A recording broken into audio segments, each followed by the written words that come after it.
महाराजा सुहेलदेव विश्वविद्यालय के तृतीय दीक्षांत समारोह का 11 अगस्त को होगा आयोजन, कुलपति ने दी जानकारी। महाराजा सुहेलदेव विश्वविद्यालय आजमगढ़ के तृतीय दीक्षांत समारोह का आयोजन 11 अगस्त 2026 को विश्वविद्यालय परिसर में किया जाएगा। समारोह के मुख्य अतिथि पद्म विभूषण पंडित हरिप्रसाद चौरसिया होंगे, जबकि गुजरात के प्रसिद्ध पटोला बुनकर प्रशिक्षक एवं समाजसेवी पंकज भाई डूंगर भाई मकवाना को मानद उपाधि प्रदान की जाएगी। दीक्षांत समारोह की तैयारियों को लेकर शिवली नेशनल कॉलेज में आयोजित प्रेस वार्ता में विश्वविद्यालय के कुलपति प्रोफेसर संजीव कुमार, कुलसचिव अमृत लाल और परीक्षा नियंत्रक आनंद कुमार मौर्य ने कार्यक्रम की विस्तृत जानकारी दी। बताया गया कि कुलाधिपति एवं राज्यपाल श्रीमती आनंदीबेन पटेल 10 अगस्त को आजमगढ़ पहुंचेंगी और 11 अगस्त को सुबह करीब 10 बजे विश्वविद्यालय परिसर में आयोजित तृतीय दीक्षांत समारोह में शामिल होंगी। कार्यक्रम की शुरुआत HPV टीकाकरण कार्यक्रम के अवलोकन से होगी। इसके बाद चित्रकला और स्टार्टअप प्रदर्शनी का अवलोकन, नवनिर्मित कार्यों का उद्घाटन तथा अन्य कार्यक्रम आयोजित किए जाएंगे। खास बात यह है कि पदक पाने वाले मेधावियों में छात्राओं ने एक बार फिर शानदार प्रदर्शन करते हुए बाजी मारी है। समारोह में उपाधि धारकों को उपाधियां प्रदान करने के साथ दीक्षोपदेश दिया जाएगा। डिजिलॉकर में अंकपत्र एवं उपाधि के समावेशीकरण की प्रक्रिया भी होगी। इस अवसर पर विश्वविद्यालय की अर्धवार्षिक पत्रिका तथा प्राध्यापकों द्वारा लिखी गई 6 पुस्तकों का विमोचन भी किया जाएगा।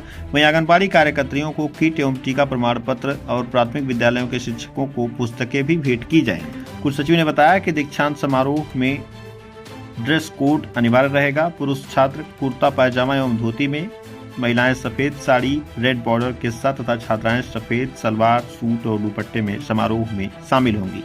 कार्यक्रम के अंत में कुलाधिपति का अध्यक्षीय उद्बोधन होगा और राष्ट्रगान के साथ दीक्षांत समारोह का समापन किया जाएगा। प्रेस वार्ता के बाद विश्वविद्यालय के कुलपति, कुलसचिव और परीक्षा नियंत्रक ने शिवली नेशनल कॉलेज परिसर में वृक्षारोपण कर पर्यावरण संरक्षण का संदेश भी दिया। विश्वविद्यालय का दीक्षांत समारोह 11 अगस्त को सुबह 10 बजे होना निर्धारित हुआ है और इस कार्यक्रम की अध्यक्षता प्रदेश की श्री राज्यपाल महोदया जी माननीय श्रीमती आनंदीबेन जी करेंगी। मुख्य अतिथि के रूप में पंडित हरिप्रसाद चौरसिया, जो कि पद्म विभूषण उपाधि से नवाजे जा चुके हैं, वो रहेंगे। इसके अलावा प्रदेश के उच्च शिक्षा मंत्री श्री योगेंद्र उपाध्याय जी और उच्च शिक्षा राज्य मंत्री श्रीमती रजनी तिवारी भी रहेंगे।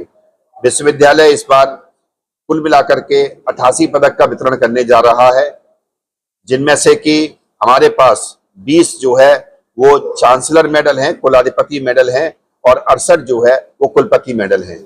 ये दोनों मेडल मिलकर के लगभग 74 छात्रों के बीच में वितरित होने जा रहे हैं, जबकि टोटल पूरे विश्वविद्यालय परिसर के छात्रों की संख्या लगभग 63,000 है, जिसमें कि विश्वविद्यालय और महाविद्यालय शामिल है। इस बार विश्वविद्यालय एक कला के क्षेत्र में मानद उपाधि भी प्रदान करने जा रहा है। श्री पंकज भाई डूंगर भाई मकवाना जी को कला के क्षेत्र में मानद उपाधि भी दी जा रही है। विश्वविद्यालय के जितने भी छात्र हैं जो वर्तमान में अध्ययनरत हैं, उन सभी की डिग्री, सभी बच्चों की डिग्री डिजिलॉकर पर अपलोड की जा चुकी है, जिसका कि उद्घाटन माननीय राज्यपाल महोदया जी द्वारा 11 अगस्त को किया जाएगा। बच्चों को आने वाले समय में मार्कशीट और डिग्री के लिए विश्वविद्यालय या महाविद्यालय नहीं जाना पड़ेगा, वो डिजिलॉकर से अकाउंट से अपनी डिग्री निकाल सकते हैं। कितने अभी हमारे यहाँ विद्यार्थी अध्ययनरत हैं और कितने विद्यार्थियों का चयन किया गया? देखिए, मैंने अभी बताया था कि टोटल अगर हम फाइनल ईयर के पास आउट बच्चों की बात करें तो उनकी संख्या 63,000 है जो फाइनल ईयर में है। ये 63,000 बच्चों में जिन बच्चों ने सर्वोच्च अंक प्राप्त किए हैं, ऐसे पदक 88 हैं और ये 88 पदक कुल मिलाकर के 74 बच्चों के बीच में वितरित किए जा रहे हैं। ये है फाइनल ईयर की संख्या। यदि आप कुल मिलाकर के बच्चों की संख्या पहुंचेंगे तो पूरे विश्वविद्यालय में लगभग 2,40,000 छात्र अध्ययनरत। सर, एक कोर्स की बात करें तो फाइन आर्ट्स एक कोर्स है, बहुत सारे बच्चे करना चाहते हैं, लेकिन आजमगढ़ में उपलब्ध नहीं है, उसको लेकर क्या? आपने ये प्रश्न किया, बहुत अच्छा प्रश्न था। मैं जब यहाँ पर आया तो मेरे दिमाग में यही प्रश्न था और मैंने आते ही आते सबसे पहले फाइन आर्ट पाठ्यक्रम ही विश्वविद्यालय में शुरू किया। और आपको जानकर के हैरानी होगी कि मेरे यहाँ सबसे ज्यादा रुझान अगर किसी नए पाठ्यक्रम में आया तो बैचलर ऑफ फाइन आर्ट में आया। और उसकी वानगी अगर कभी देखनी हो तो मेरे यहाँ फाइन आर्ट के बच्चों की जब कभी भी वर्कशॉप चल रही हो तो मैं एक दिन आप सभी को आमंत्रित करूंगा। आप देखिए कितने टैलेंटेड बच्चे इस क्षेत्र में, फाइन आर्ट के क्षेत्र में है। जी, देखिए, स्थायी आवेदन जो मांगे थे उसमें बीच में थोड़ा विलंब हुआ, किसी वजह से उस विलंब की सारी प्रक्रिया पूरी कर ली गई ताकि कोई ऑब्जेक्शन ना हो। इसलिए एक बार के लिए पोर्टल फिर दोबारा खोला गया ताकि कल को कोई ये ना कह सके साहब मैं छूट गया, मेरा ये अमेंडमेंट हो गया, मेरे को इस बीच में पीएचडी मिल गई। तो सभी छात्रों को मौका देते हुए उनका पोर्टल खोला गया है। सितंबर के महीने में इसकी परीक्षा होगी और मोस्ट प्रोबेबली अक्टूबर मिड तक या एंड तक आते आते सारे अपॉइंटमेंट्स हो जाएंगे। सर हॉस्टल की बात करें तो अभी तक कितने छात्र हॉस्टल में रह रहे हैं? अभी तक हॉस्टल में हमारे यहाँ, जैसा कि आप सभी जानते हैं, एक बॉयज हॉस्टल है और एक गर्ल्स हॉस्टल है। हमारे पास अभी तक जितने आवेदन आए थे, हमारी कंडीशन है कि कम से कम 30 किलोमीटर की दूरी होनी चाहिए। ये नहीं है बच्चे का घर 10 किलोमीटर पे है हम उसको भी हॉस्टल आवंटित कर देंगे। तो जितने भी हमारे पास एलिजिबल एप्लीकेशन आई थी सबको हॉस्टल अलॉट किया जा चुका है।